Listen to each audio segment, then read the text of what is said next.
Buenas tardes, oyentes de Cadena Joven, bienvenidos a Línea Europa, les habla Miguel Atanet.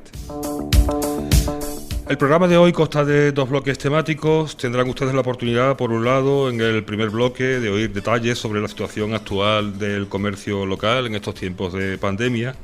Como saben, el comercio es el segundo pilar de la economía de la línea, junto con los trabajadores en Gibraltar.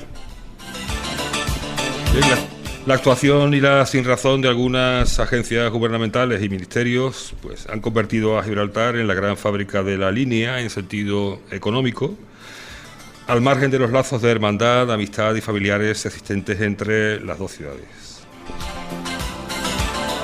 Junto a una breve introducción del alcalde, que ha recuperado un programa anterior relacionado con la celebración del 150 aniversario de la ciudad, emitiremos también una entrevista al concejal de Comercio, Mercados y Mercadillos, Alejandro Azuaga. Bien, en el segundo bloque temático realizaremos una inmersión profunda en europeísmo auténtico, con perspectiva de género en este caso, de la mano de Civis, una asociación que promueve la ciudadanía activa, y también de Eurolocal, una consultora social orientada hacia el posicionamiento de las ciudades y entidades en el escenario europeo e internacional, desde el entendimiento de que las administraciones locales y la sociedad civil han de reclamar y asumir el protagonismo que les corresponde en la construcción europea. Civis y Eurolocal desarrollan su actividad desde el País Vasco y Cataluña, dos de las comunidades autónomas más innovadoras de España, según datos del Ministerio de Economía y de Eurostat, la Oficina de Estadísticas de la Unión Europea. En concreto lo hacen desde Guecho y Sitges. En este segundo bloque emitiremos la primera parte del evento que organizaron en vísperas de la celebración del Día de Europa, el pasado 9 de mayo, coordinado por Sonia Prieto, presidenta de Civis, y Joaquín Millán, director de Eurolocal, para conversar sobre la Europa post-COVID-19. El evento, organizado por Civis y por Eurolocal, contó con la participación de Izaskun Bilbao, europarlamentaria del grupo Renew Europe, heredero de la antigua Alianza de los Liberales y Demócratas para Europa en el Parlamento Europeo, y también con la participación de Oriol Lázaro, secretario general del Consejo Catalán del Movimiento Europeo. Empezamos ya con la introducción del alcalde, en la que desde su reflexión histórica sobre los 150 años de existencia de la línea como ciudad, hacía referencia a la circunstancia de que las celebraciones cada 50 años de los aniversarios de la ciudad suelen coincidir con acontecimientos especialmente relevantes, por llamarlos de alguna forma. Unas palabras que han resultado premonitorias, las del alcalde Juan Franco, teniendo en cuenta que en este año 2020 pues, nos estamos enfrentando al Brexit y a el coronavirus, dos circunstancias de tremenda magnitud. Voy a hacer una primera mención más o menos rápida y creo que curiosa. Ten en cuenta cuando la ciudad se constituye en 1870, que además se constituye en un contexto convulso un contexto histórico bastante convulso, ¿no? Que fíjate tú las cosas que nos pasan. Se firma un Real Decreto y el que lo firma no es un rey, es un regente, porque Isabel II no estaba y todavía Amadeo I de Saboya no había venido, y lo firma el regente Serrano, ¿no? Parte del año en el que está la guerra franco-prusiana, en fin, un contexto histórico creo que además muy, muy interesante. 50 años después, en los primeros 50 años nos encontramos con que la guerra mundial acaba de terminar, la primera, que finaliza en 1918, y nuestra ciudad, una ciudad joven, pues bueno, en aquel momento Gibraltar era un puerto importante, creo que hubo un boom económico tal, pero ahí nos encontramos con un parón. Después llegamos al centenario, en 1970, y un año antes se acaba cerrando la verja, que también hay otro palo, ¿no? Y ahora, bueno, ahora estamos en el año 2020, 150, y nos encontramos con esta historia, que en fin, los ingleses se podían haber dedicado a otro invento y no a este, ¿no? La ciudad creo que está en una encrucijada ahora, por todo el tema Brexit y todo lo que ha aparejado, pero esta encrucijada no es nueva. Y de hecho lo comentaba antes, parece que cada 50 años pasa algo, y nos ha tocado.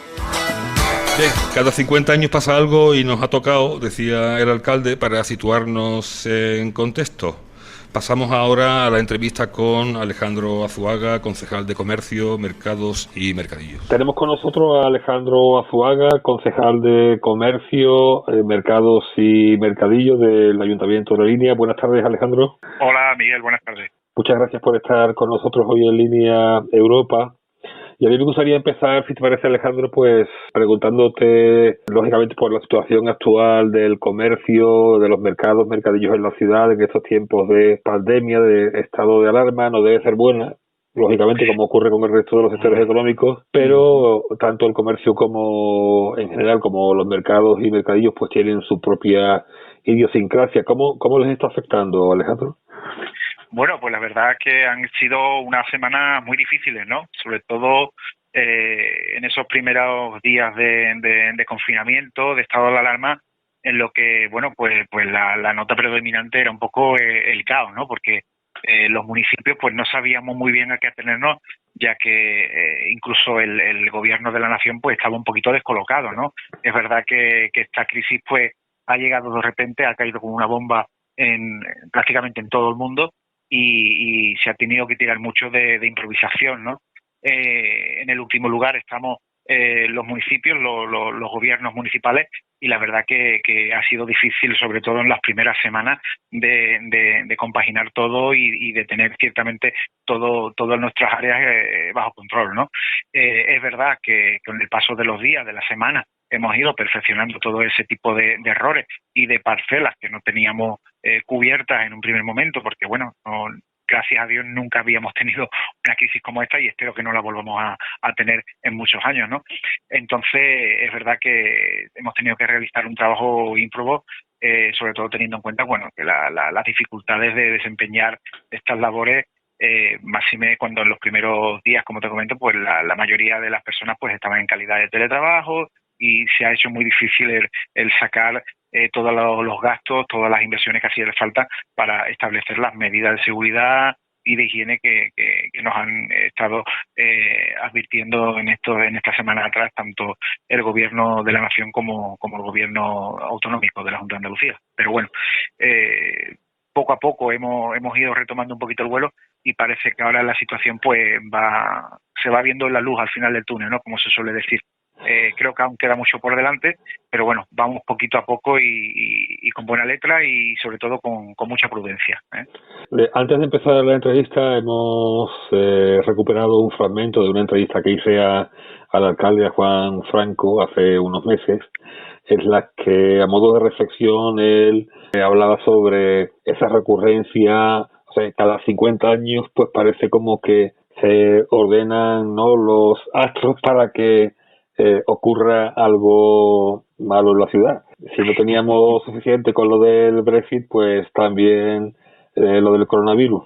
Sí, lo cierto es que este año teníamos muchas expectativas puestas, muchas expectativas depositadas en este 150 aniversario de la ciudad, y bueno, ha quedado todo ensombrecido por el tema del dichoso coronavirus, ¿no? Como bien dice, este año se han cumplido los 50 años del cierre de la verja, que de manera tan traumática pues nos afectó a todos los linenses, ¿no? Y evidentemente es curioso que cada vez que intentamos de asomar un poco la cabeza, pues siempre nos encontramos con algún problema, alguna crisis, alguna problema de unas magnitudes que escapan a nuestro control, y bueno, tenemos que hacer frente a ella, ¿no? Para bien o para mal, la verdad que los linenses estamos acostumbrados a tener este tipo de crisis constante, cuando no es por un motivo es por otro. Y bueno, lo bueno, entre comillas, de todo esto, de la lección que podemos sacar, es que pese a todos estos varapalos, siempre hemos sabido seguir adelante, ¿no? Y creo que en esta ocasión no va a ser menos. Bueno, La Línea, por desgracia, Alejandro, es una ciudad que tampoco cuenta con unos recursos económicos de importancia como para hacer frente a una situación como esta por sí sola, ¿verdad? Ciertamente, te podría decir que se junta un poco el hambre con las ganas de comer, ¿no? Porque, como bien dices, los recursos económicos que dispone La Línea, pues bueno, son muy escasos, ¿no? La gran fábrica que tenemos nosotros los linenses es Gibraltar, y bueno, ya sabemos que en estos meses pues han estado la frontera cerrada, Hay que agradecer, por supuesto, al Gobierno de Gibraltar la consideración que han tenido con el colectivo de trabajadores transfronterizos, a los que no se les ha tocado ni un solo euro de sus sueldos, pese a estar en situación de ERTE, pese a no trabajar, el Gobierno les ha abonado las nóminas. Entonces, bueno, por suerte ese impacto no lo hemos sufrido directamente en la ciudad. Pero por otro lado, bien es cierto que desgraciadamente la línea tiene un colectivo bastante amplio de familias y de personas en graves riesgos de exclusión, y evidentemente la concejalía, en este caso de Asuntos Sociales, de mi compañera Zuleika Molina, pues ha tenido que echar muchísimas horas y buscar recursos donde apenas hay, para lograr al menos de echar una mano a todas estas familias y este colectivo que tenemos en la línea, que es bastante grande, desgraciadamente, para echarles una mano. Y bueno, se han sacado una serie de cheques, vales para intercambiarlo por alimentos en el supermercado. Sabemos que no es suficiente, que deberíamos tener muchísimos más recursos, pero desgraciadamente la situación económica del Ayuntamiento de la Línea va un poco en correlación a la situación de la ciudad, ¿no? Y es que no, como bien dices, no contamos con una industria de envergadura, no tenemos grandes fábricas, no tenemos grandes inversores aquí en la ciudad. Entonces, bueno, tenemos que administrarlo con lo poquito que tenemos, ¿no? La crisis, Alejandro, pues ha tensado la capacidad de nuestra sociedad, tanto a nivel local como nacional, internacional, para actuar de una forma solidaria, ¿no? De hecho, la solidaridad ha sido, yo creo que una de las palabras más en boca de todos durante este tiempo de crisis. Tú, como concejal de comercio, mercadillos, tienes que estar muy en contacto con la gente. ¿Tú qué opinas? ¿Crees que la respuesta de la ciudadanía ha sido solidaria en estos tiempos tan difíciles? Sí, hombre, yo apostaría, vamos, de hecho creo que la respuesta del linense de a pie siempre ha sido solidaria en todo momento. Si por algo nos caracteriza a los linenses, que muchas veces nos lo quitamos de nosotros mismos para dárselo al que tenemos al lado, ¿no? En ese sentido, pues bueno, tenemos en la ciudad mucha gente sensibilizada, mucha gente que ha aportado su granito de arena, y sobre todo de manera anónima. Y bueno, luego tenemos una serie de colectivos que trabajan con personas en situación de riesgo, y que desde el primer momento pues no han parado, ¿no? Yo, por ejemplo, en lo que está en mi mano, pues hemos intentado también de colaborar. Entonces, bueno, teníamos una compra de unos baños portátiles que habíamos comprado para instalarlos en el recinto del mercadillo semanal. Entonces, bueno, los cedimos a Orgal Betania, porque ellos tuvieron que montar un campamento improvisado para acoger a un gran número de personas sin hogar. Entonces, bueno, había que estar en ese momento en este tema, y la verdad que, bueno, todo esfuerzo es poco, ¿no?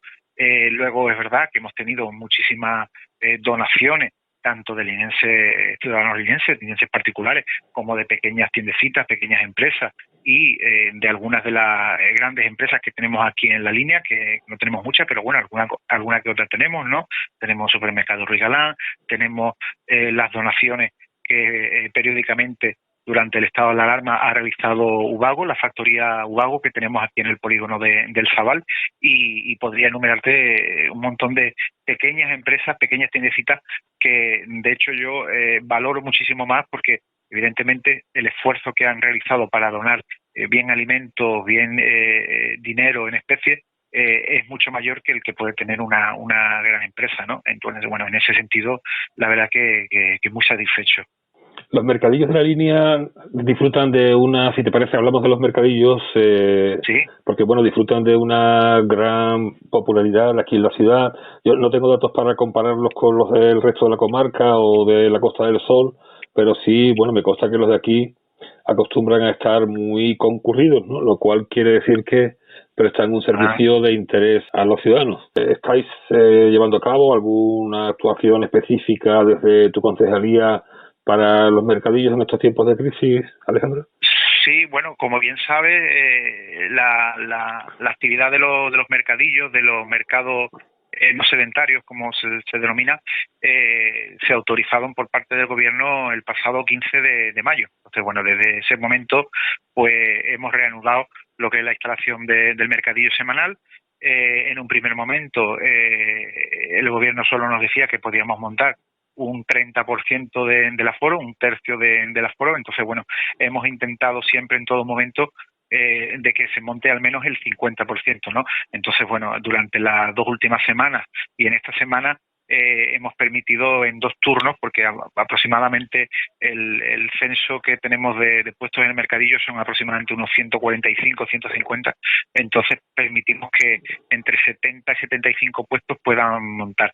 Luego es verdad que no todo el mundo ha venido porque entre los comerciantes pues se encuentran muchas personas del resto de la provincia, incluso de las provincias de Málaga y Granada, que bueno, como bien sabes, pues no en este estadio de la desescalada todavía no se les permite salir de la provincia. Entonces, bueno, es verdad que en las 2 primeras semanas pues quedaron una serie de vacantes que no se cubrieron. Entonces, bueno, el miércoles decidimos establecer, digamos, un sistema de lista de espera para que una vez que tengamos ya el montaje del mercadillo aproximadamente a las 9 de la mañana ya realizado, todas aquellas vacantes puedan estar disponibles para comerciantes que estén dispuestos a montar en esa mañana. Entonces, bueno, realizamos una lista de espera con aproximadamente unos 15 comerciantes, principalmente de aquí de la ciudad, y la verdad es que pudieron entrar todos en este miércoles, ¿no? La próxima semana es continuar con la idea para que cuanto mayor número de comerciantes puedan entrar a vender, pues muchísimo mejor, ¿no? Es verdad que todavía no estamos al 100%, es verdad que, como bien dices, la popularidad del mercadillo, del piojito, como se le suele conocer, es muy grande. Solemos tener muchas visitas al mercadillo de vecinos gibraltareños, que evidentemente ahora no pueden cruzar la verja, pero que esperamos que próximamente puedan hacerlo. Y la verdad que lo que es la disposición del mercadillo de aquí en La Leguina, pues está bastante bien planificado y no es cosa mía, fue cosa de la anterior concejala, Carmen García, que bueno, definió solo lo que es la avenida principal de la feria, en la que se han establecido los 150 puestos y bueno, estamos equipando poquito a poco, como te he comentado, con esos baños portátiles que compramos. En el día de hoy hemos procedido a colocar una nueva caseta de información al inicio del mercadillo, en el que tenemos una pequeña oficinita de 5 por 3 metros cuadrados, en las que bueno, va a facilitar un poquito también el trabajo de la empresa de control, de policía local, los accesos. Entonces, bueno, la idea es de tener un buen mercadillo. De hecho, la asociación Fénix, que es la asociación que engloba a los comerciantes ambulantes, nos dicen que es el mejor mercadillo que tenemos en la comarca en cuanto a ubicación, a disposición y reparto de las parcelas. Entonces, bueno, creo que es positivo y todavía hay muchas cosas que mejorar, muchos detallitos, como poner papeleras a lo largo del recorrido, de instalar una serie de puntos con contenedores para cartones y plástico para los vendedores, pero bueno, vamos poquito a poco avanzando y creo que ese es el camino.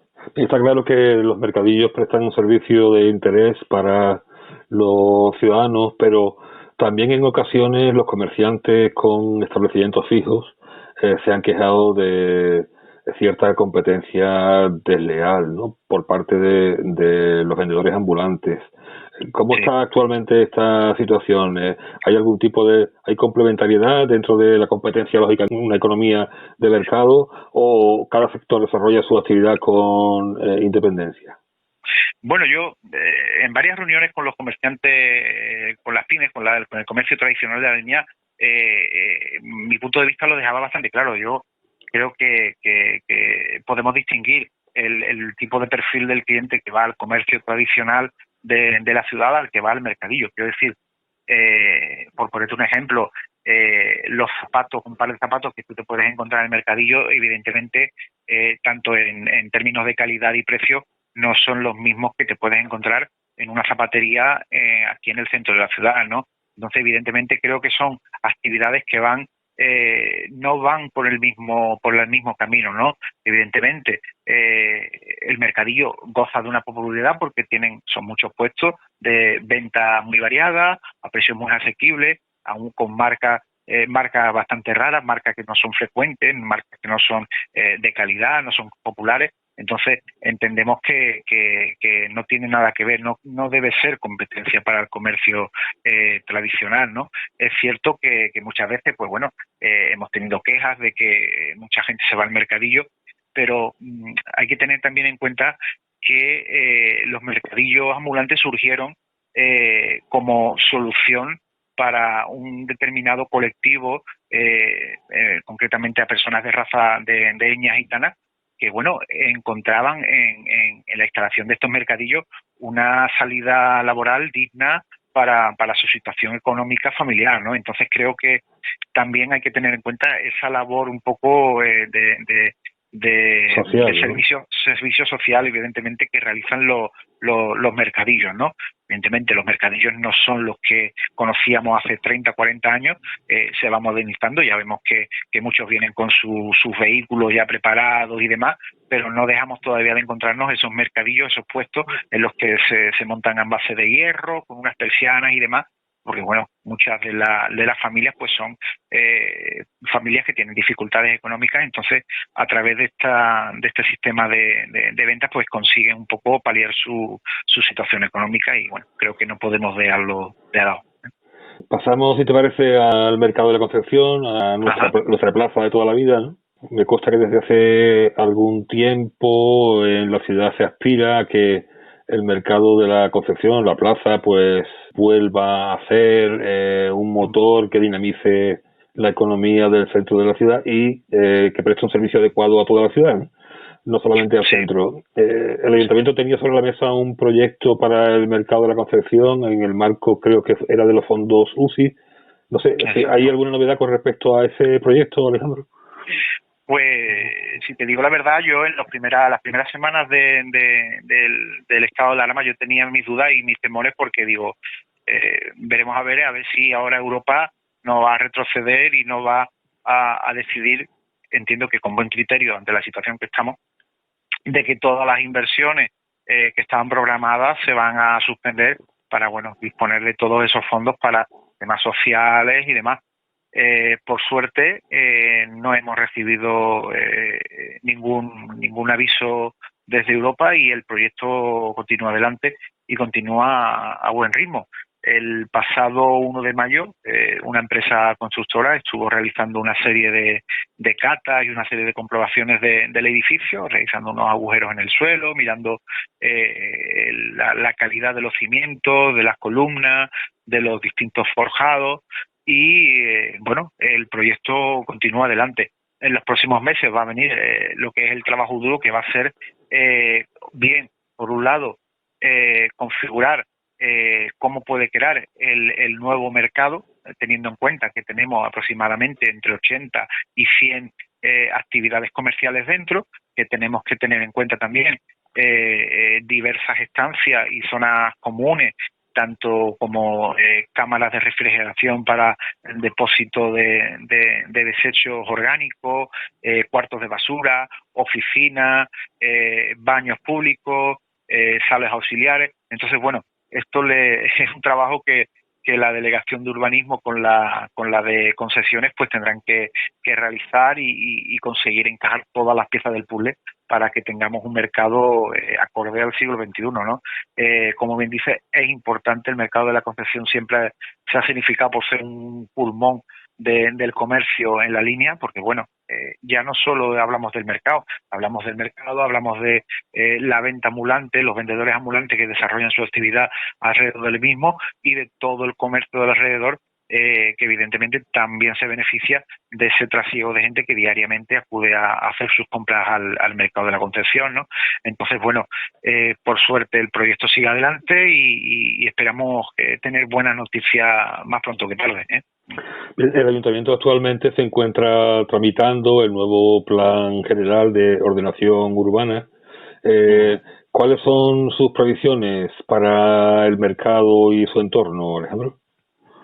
Bueno, el ayuntamiento está trabajando, como bien dice, en el Plan General de Ordenación Urbana y en ese documento se está apostando por una ciudad sostenible, con un centro peatonalizado. Como bien sabes, ya hay algunos tramos del centro que se han peatonalizado. No es un capricho, no se ha tomado la determinación por capricho, sino todo esto viene a través de Europa, de los fondos FEDER, por la estrategia EDUSI, en la que se beneficia a aquellas poblaciones que apuesten por un centro urbano sostenible, con un desarrollo medioambiental, con unas zonas, digamos, donde la calidad de vida impere por encima de lo que es la movilidad de los vehículos. Entonces, en ese sentido, el mercado de la Concepción creo que puede quedar como un recinto en el que, bueno, puede gozar un poco de vida propia, máxime teniendo en cuenta que es actualmente en el mercado, digamos, que tenemos todavía, y en los últimos meses pues ha cogido bastante popularidad porque, bueno, dentro del recinto se han realizado eventos que muchas veces no tenían nada que ver con lo que ha sido el mercado tradicional, ¿no? Entonces, bueno, hemos realizado catas de vino, demostraciones gourmet, eventos carnavalescos, navideños, actuaciones musicales, que a fin de cuentas, pues todo ese tipo de actividades lo que hacen es atraer a la gente al recinto y, evidentemente, si la gente viene al mercado, las probabilidades de compra van a aumentar, ¿no? Entonces, estamos apostando por este tipo de mercado en el que se combinan los mercados tradicionales con los nuevos mercados gourmet, porque evidentemente la hostelería en la línea es un puntal muy importante. La hostelería tiene mucha fuerza en la ciudad. Entonces, evidentemente, el mercado no puede dejar de contar con esa parte gourmet, la parte de hostelería, que tiene mucho gancho, y yo creo que se tiene que complementar, ¿no? Lo que es mercado tradicional se tiene que apoyar en la zona gourmet y viceversa. La zona gourmet, pues, evidentemente, tiene que apoyarse en la parte tradicional, ya sea adquiriendo las materias primas en el propio mercado, porque, bueno, al final es una economía circular, ¿no? Todo va a redundar en el beneficio del interés general, y, bueno, creo que las bases están asentadas y esperemos que podamos seguir con ello a pesar de esta crisis en la que estamos metidos. Oye, pues muchas gracias, Alejandro. No sé si quieres añadir alguna otra cosa.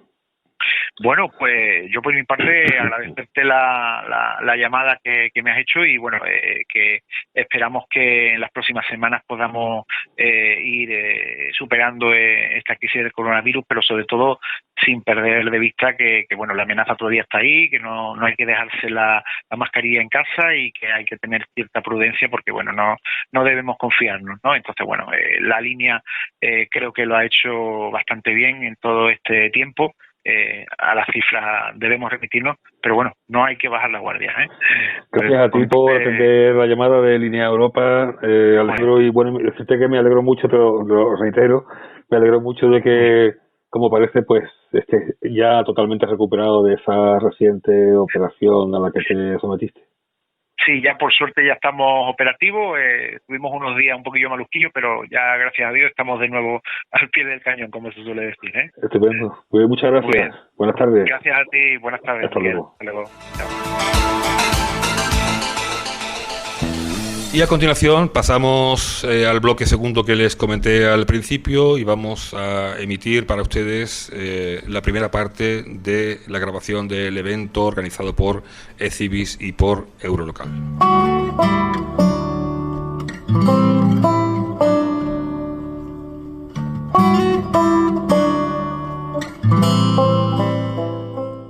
Buenas tardes a todas y a todos por estar hoy con nosotros, con ECIVIS y con Eurolocal, que, bueno, en estas circunstancias tan raras en las que estamos viviendo, pues, bueno, hemos planteado realizar esta charla para calentar motores de cara al Día de Europa que se celebra el próximo sábado 9 de mayo.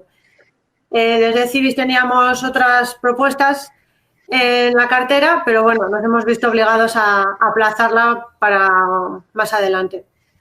Es una oportunidad para nosotros como ECIVIS poder colaborar con Eurolocal y, sobre todo, poder contar con Izaskun y con Oriol en este diálogo que, bueno, como ya os he dicho, la idea es que se funcione todo vía chat y que sean Oriol y Izaskun los que los que vayan aportando sus reflexiones sobre una serie de hilos conductores que vamos a presentar nosotros un poco para dinamizar la conversación. Entonces, no sé, Joaquín, si quieres intervenir tú ahora. Muy brevemente, porque ya te oigo perfectamente, por lo tanto es fenomenal, te puedo escuchar. Básicamente estoy muy contento, desde Eurolocal aquí estamos muy contentos de poder compartir esta actividad. Fíjate tú que hemos hablado muchas veces de hacer cosas conjuntas y al final, en una época de COVID, pues no podemos realizar esta actividad finalmente, con lo cual encantado y contento. Para no quitar más tiempo, sencillamente, Sonia, agradecerte la coordinación y cuando tú quieras empezamos. Vale, bueno, pues en primer lugar me gustaría presentar a Izaskun Bilbao, que bueno, no la veo, pero creo que está por ahí. La verdad es que necesita pocas presentaciones, es eurodiputada en el grupo Renew Europe y la verdad es que, bueno, para nosotros es una satisfacción contar con ella. La verdad es que es súper accesible, siempre está disponible para atendernos y estamos súper agradecidas de que una vez más pues pueda estar con nosotras. También, por otra parte, bueno, si quiere presentarle a Joaquín, está Oriol Lázaro, que, bueno, Joaquín la puede presentar mejor. Bueno, yo creo que aquí tenemos una buena combinación, una época de prestigio, con un activista como es Oriol Lázaro del ámbito europeo, en este caso el secretario general del Movimiento Europeo en Cataluña, que además conoce la casa porque estuvo trabajando también en el Parlamento Europeo y, por tanto, estoy seguro que será un debate súper interesante. Gracias a los dos por haber accedido a participar hoy. Bien, bueno, entonces, sin más, bueno, por lanzar un poco una pregunta para romper el hielo y empezar a charlar, siendo el objeto de esta charla la Europa post-COVID, nos gustaría preguntar si el coronavirus, el COVID-19, va a quitar la venda de los ojos a los Estados miembros de la Unión Europea de cara a profundizar en una Europa social, la Europa que quiere la ciudadanía, una Europa de las personas, una Europa social, o se va a seguir pensando únicamente en la Europa de los mercados. O sea, esta situación de emergencia, ¿vamos a salir de ella y la Europa social va a parecer que sigue siendo un papel mojado o realmente nos vamos a poner las pilas y vamos a reaccionar en ese sentido? Ya llevamos varias oportunidades fallidas, pero sí quizás sea de las últimas, si no la última, que tiene que aprovechar la Unión Europea para hacer ese proyecto con el que se nació, con ese ideal que se nació, que era una Europa social, una Europa con valores que con la excusa o camuflado detrás de todo el progreso económico, valores que se han ido perdiendo. Y hoy en día estamos en una sociedad en que la gente, sobre todo la gente joven, valora otro momento, es el momento para aprovechar y realmente conseguir una Europa más social. Si no, habremos perdido una oportunidad muy importante. Y como he dicho antes, esperemos que si se pierde, que no sea la última. Por ejemplo, ahora todas las medidas que se están tomando, muchas de las medidas que se han tomado son económicas. Se han abierto, se están destinando muchos miles de millones, un billón y medio, claro, en rescatar, para poner recursos para acceder a financiación, ¿vale? Pero financiación son créditos. Al fin y al cabo, un crédito lo acabas devolviendo y con intereses, por pocos que sean, con intereses. Además, ahora dicen que van a habilitar muy rápidamente 500.000 millones de euros para poder impulsar la economía rápidamente. Ya es tarde. Ese dinero ya tendría que estar circulando, pero y además sin ánimo de lucro, porque encuentro una aberración que este dinero se pretenda recuperar con intereses, que es como se pretende hacer. Tendríamos que tener mucho más incorporado el espíritu social de una Europa que la tenemos que construir entre todos, y no solo unos cuantos que pueden vivir a costa de los males de otros. Costará, sí, pero hay que hacer ese. La manera en la que se ha gestionado la crisis, bueno, la percepción de la ciudadanía, yo creo que es la contraria, o sea, que cada estado ha ido por su lado y que la prisa es por reactivar los mercados y que, bueno, una vez que pase esto, pues bueno, todo lo de la solidaridad y todo eso, pues como va a quedar, pues como en el recuerdo, ¿no? Entonces, no sé de qué manera está pensando las instituciones europeas. No solamente ver la parte negativa, que es muy negativo lo que está pasando, evidentemente, sino también verlo como una oportunidad, como un reto de reconstruir y de rehacer Europa, ¿no? Mira, yo me refería antes que ya hemos pasado... No solamente mirando a los mercados, sino también a la ciudadanía. Yo me refería a oportunidades perdidas a anteriores crisis que ya hemos superado o no, que hemos padecido más que superado, como podía ser la primera, la crisis económica, que fue muy profunda, y ahí se perdió una gran oportunidad haciéndose rescates bancarios y no rescate a las personas. Luego también tenemos el ejemplo de la muy mal gestionada crisis de los inmigrantes y los refugiados, un desastre, que la sociedad ha ido cargando y decepciones que nos van minando. Por eso decía que espero que no sea de las últimas oportunidades esta crisis, porque la gente está empezando a cansarse. Yo, como decía aquel sabio, entre comillas, hace tiempo, ¿no? Hay brotes verdes. Bueno, hay uno. Creo que hay un brote verde, que es que la Comisión ha visto que tenía que ponerse manos a la obra en conseguir surtir a la sociedad, como mínimo, de material sanitario. Ya es muy importante. Ya es algo. Nos están surtiendo, nos están trayendo mascarillas, material sanitario que hace falta. Bueno, claro. Que menos. Han reaccionado tarde en eso, pero al menos han reaccionado. Y creo que tendrían... Aquí el problema, el problema es el de siempre, ¿eh? Estamos en un problema de competencias también. Porque lo ideal hubiera sido coordinar el reparto del material desde la Unión Europea hacia todo el territorio europeo, hacia todos los ciudadanos europeos. Pero cada Estado tiene sus competencias, cada Estado es muy celoso de autogestionarse en las cosas, en los menesteres en los cuales tiene competencia, y por eso la Unión Europea se lo piensa mucho antes de hacer cualquier acción. ¿Por qué ahora se ha atrevido? Pues yo creo que por dos motivos. Una, porque hay estados que ya están sobrepasados, no están pudiendo dar la talla ni están pudiendo proteger a sus ciudadanos, que al final somos la ciudadanía europea, todos. Esta es una. Y la otra es que creo que por fin alguien, espero, está intuyendo, viendo, escaneando la sociedad y viendo que hay un desengaño creciente y que como no se pare, será a la postre, puede ser no reversible. Estoy siendo un poco catastrófico o un poco alarmista, pero creo que tenemos que ponernos en esta tesitura para realmente provocar reacciones las administraciones. Quería introducir una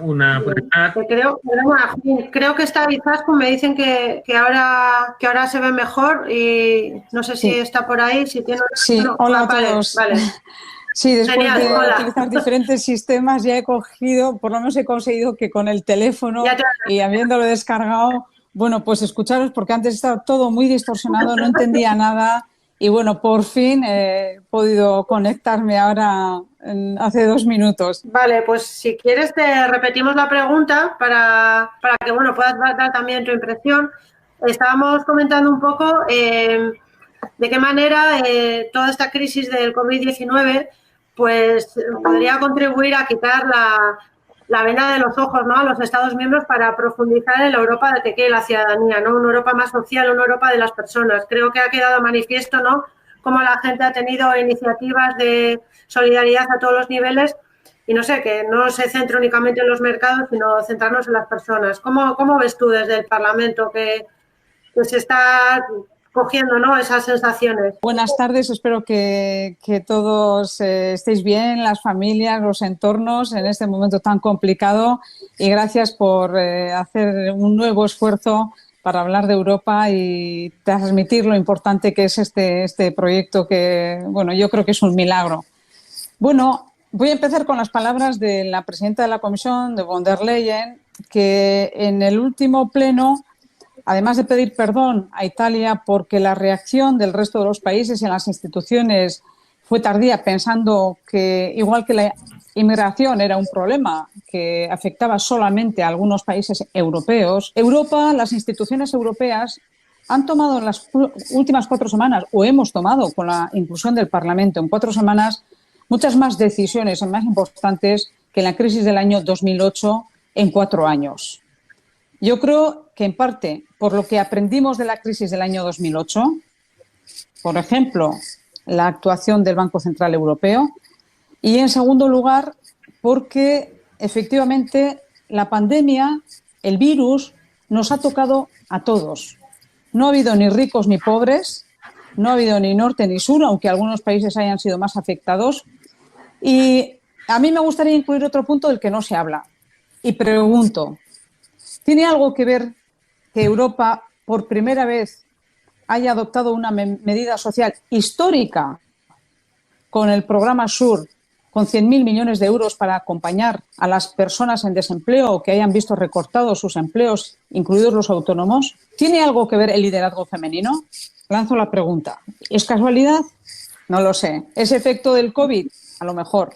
Pero sí es verdad que en todos los sectores y en todos los ámbitos, el año 2008 no oíamos otro discurso por parte de los responsables europeos que la austeridad, el control de las medidas, recortes, y en esta ocasión está siendo todo lo contrario. Por lo tanto, yo sí creo que ha habido una reacción mucho más rápida de las instituciones, el rescate de las personas con esa medida social que quiero destacar como una medida histórica en el pilar social, y reflexiones que nos han quedado. Europa necesita reforzar sectores que van a resultar estratégicos, como el de la salud, en este momento de pandemia, porque hemos descubierto grandes agujeros. ¿Cuáles son parte de los grandes agujeros? Por ejemplo, que somos absolutamente dependientes de los medicamentos de terceros países. Por ejemplo, de la India respecto de los genéricos. Respecto del material que nos ha hecho falta de todos los países, donde China es el gran protagonismo. Y uno esto con otra reflexión. ¿Qué tenemos que hacer con China? Y lo planteo porque hay un debate muy importante en el seno del Parlamento. Tenemos que hacernos amigos de China, tenemos que conseguir un acuerdo, es un aliado estratégico. ¿Qué tenemos que hacer con China, no? Pero yo creo que esta crisis nos ha dejado también grandes reflexiones y creo que tenemos la oportunidad de salir más reforzados. La pena, pues que estas reflexiones tengan que llegar y los pasos a dar siempre detrás de una crisis. Tengo una pregunta por aquí que nos han pasado. Me preguntan, bueno, una persona había preguntado antes, perdón, que comenta, bueno, al hilo de lo que estabais comentando, que esta crisis en la Unión Europea está evidenciando los problemas previos, ¿no?, que venía lastrando. Y aparte de esto, nos preguntan o dicen que la crisis del COVID-19 parece haber sustituido de facto la celebración de la conferencia sobre el futuro de Europa. Y pregunta hasta qué punto esta crisis puede influir en el futuro de la Unión. Puede contestar quien quiera, cualquiera de los dos. No sé si habéis establecido algún turno o Sonia, ¿vas a dar la palabra o quizá lo ordenemos un poquito? Sí, he hablado un rato. Como está hablando Oriol, si quieres hablar tú y luego que conteste, que dé Oriol su opinión.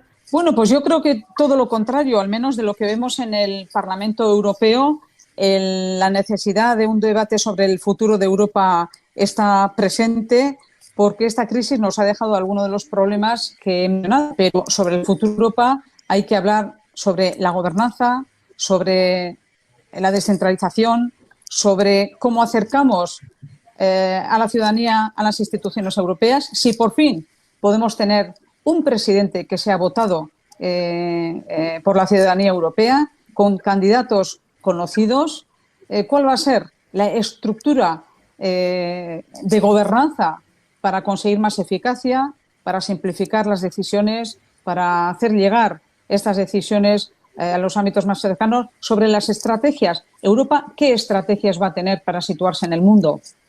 Tenemos otra amenaza, el COVID, pero el Brexit está ahí también. ¿Cuál va a ser nuestra estrategia? Y la estrategia va a estar clara. Es la apuesta por el Green Deal y la digitalización. Y en este momento se está hablando también de la condicionalidad de las medidas que se están aprobando. Apoyar aquellos proyectos y reforzar los proyectos que apuesten efectivamente por otra forma de hacer, por la economía circular, por la transición justa y por esa digitalización que hemos visto, que se ha visto reforzada también con esta situación del COVID. Pero el debate y la necesidad sobre esta conferencia europea creo que no se va a retrasar porque al menos nosotros en nuestros debates y en estas discusiones es un asunto que sale cada día y que todo el mundo es consciente que no sé si se va a retrasar, pero que vamos a tener que hacerlo durante esta legislatura. Sí, bueno, cojo el guante, sigo yo. Oriol, no sé si quieres... Quería comentarte. Sí, quería comentar. Bueno, en esto yo siempre tenía un poco la disputa con mi... Primero era gran amigo de toda la vida y luego además fue mi jefe durante 5 años, que tú conocías bien, que era Paco Gambús, que pobre fallecido hace poco. Bueno, pues con él siempre manteníamos este rifirrafe, que él, igual que tú, defendía que el Parlamento estaba haciendo acciones y realmente cambiaba enfoques y luchábamos, y me incluyo porque yo formaba parte de su equipo, para mejorar la vida de nuestra ciudadanía desde el Parlamento Europeo, que sin duda es la institución más progresista, que más mira hacia el pueblo de la Unión Europea, sin duda. Pero, y aquí es donde entraba yo como crítico, ¿no? y siempre le hacía la contra. Se queda corto. Además, en cada negociación se pierde, en cada abogada se pierde una sábana, ¿no? Pues en cada negociación se rebajaban aspiraciones o se rebajan. Y yo creo que tenemos que tener ese espíritu crítico para intentar ser cada vez aún un poco mejores y irnos superando. El Green Deal, claro que sí, perfecto. Pero yo me acuerdo, en 2014 ya se estaba hablando de economía circular, pero se reformuló porque lo que había no gustaba, entonces se hizo el paquete, el Wage Package, en lugar de economía circular, que fue muy rápido, pero se tenía que implantar. Ahora aparece el Green Deal. Bueno, todavía no se ha hablado de la directiva de ecodiseño, que se tenía que reformar, pero no se reformó, es de 2009. El ecodiseño situó rápido, yo hablo a veces aplico de omisión por conocimiento, ¿no? Pero el ecodiseño, ¿a qué se refiere? Se refiere a diseñar de manera sostenible para que no se cree residuo, con lo cual ya es una economía circular perfecta. Si no creas un residuo, un producto que no crea residuo, es circular al 100%. Pues la directiva de ecodiseño quedó aparcada, no se impulsó. Sí que se hacen cosas. Vale, ahora aparece el Green Deal, perfecto. Pero de esto ya habló la señora von der Leyen en el día de su presentación. Evidentemente el COVID lo ha paralizado todo, mala suerte. Espero que realmente se pueda impulsar. Yo creo firmemente, veo la esperanza de que la Comisión, toda la Comisión y la propia von der Leyen están impulsando y están apretando para que sea una realidad. Pero es que no hay más prórrogas. De hecho, esta crisis yo creo que es un aviso muy serio de que las prórrogas se están acabando. Y lo de reformularnos o repensarnos los agujeros que tenemos de dependencia o nuestra relación con China. Claro, pero creo que ya hemos tenido avisos, como tuvimos, por ejemplo, una crisis energética y vimos la dependencia de Rusia, todos ahí, alarmas, pero no se revisó todas las dependencias. Por eso tenemos esta dependencia en salud, por ejemplo. ¿Por qué no aprovechamos este parón o esta sacudida que nos está dando el COVID-19, que al final es una gran crisis, para repensar o revisar al máximo todas las cosas? Creo que es el momento para acercar, como decías, quizás porque es clave acercar las instituciones a la población. Los ciudadanos, la ciudadanía en general se queda como muy distante de las instituciones y necesitamos que se perciba mucho más cercano y que vean que la Unión Europea es muy útil en su vida. Es una necesidad ahora mismo, creo. Lo veo así. Igual Izaskun quería... perdón. Así. No, igual Izaskun querías apuntar alguna cosa antes de lanzar otra pregunta. Sí, bueno, primero el recuerdo de nuestro amigo Paco Gambús, que nos dejó de una manera bastante triste hace unos meses y cómo no, nos acordamos muchas veces de él, ¿no? Una gran persona y un gran político también. Bueno, yo creo que aquí hay un problema cuando hablamos de Europa, de las instituciones europeas, es que todavía la gobernanza que tenemos es demasiado intergubernamental. El Parlamento Europeo es bastante crítico. El Parlamento Europeo trata de forzar siempre al máximo, pero la manera de aprobar la legislación europea, y no voy a entrar en los detalles, efectivamente tiene que pasar por una negociación con los Estados miembros. Y ahí es, en los Estados miembros, donde quedan bloqueadas todas las decisiones.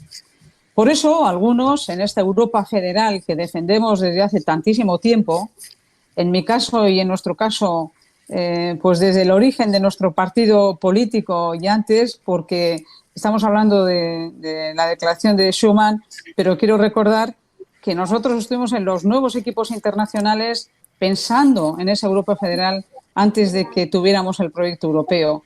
Y en esa Europa federal nuestro esquema sería un Parlamento fuerte y un gobierno europeo con un líder europeo. Porque de esa manera simplificaríamos el nivel de gobernanza también de cara a la ciudadanía.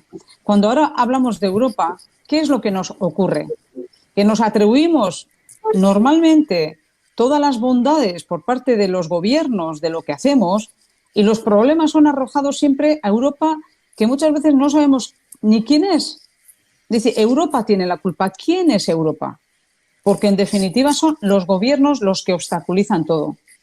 Y ya hay una reflexión más de fondo, que los diferentes sectores con los que nos relacionamos nos dicen constantemente y nosotros ya estamos aburridos de hacer esta demanda. ¿Hay legislación europea suficiente, por ejemplo, como para armonizar todas las reglas de todos los sectores que nos haría mucho más competitivo? Tendríamos un mercado interior más reforzado y tendríamos igualdad de condiciones para todos los sectores de todos los Estados miembros. ¿Qué es lo que nos ocurre? Que cuando se aprueba una legislación que es aceptada por los Estados, cuando van a sus países no lo cumplen. Y este es uno de los problemas que vamos arrastrando siempre. Y quiero hablar del sector ferroviario, por ejemplo, en el que no tenemos un mercado único y tenemos una fragmentación enorme y no somos más competitivos y no tenemos una movilidad más sostenible y una movilidad más eficaz, tanto para personas como para mercancías, porque los estados, los responsables de los gobiernos, deciden unas cosas en Europa y cuando llegan a sus estados cambian los criterios. Y ese es un verdadero problema también en este nivel de gobernanza y en el debate que tenemos que tener en este futuro de Europa. Y claro que somos críticos, estoy totalmente de acuerdo, porque el Parlamento siempre va un paso más allá. Y yo creo que las instituciones europeas tenemos que mantener el liderazgo. Y el liderazgo no es estar escuchando en algunas ocasiones debates que ya están superados en algunos Estados miembros o en algunas regiones. Y es verdad, hablabas del ecodiseño, pero también tengo que decir que la directiva de los plásticos ha sido la directiva más avanzada que hemos aprobado justo a finales de la última legislatura. ¿Por qué? Porque hemos sido conscientes que ya no podemos esperar más con los plásticos. Nos vamos a morir todos. Y yo creo, y comparto contigo, que el coronavirus es una oportunidad y al menos yo no he visto nunca en las 2 legislaturas que llevo tantísimo convencimiento de la necesidad de hacer las cosas de otra manera, de aplicar este Green Deal desde la agricultura, la pesca, la estrategia industrial y todo lo que vamos a hacer en nuestra vida en el futuro.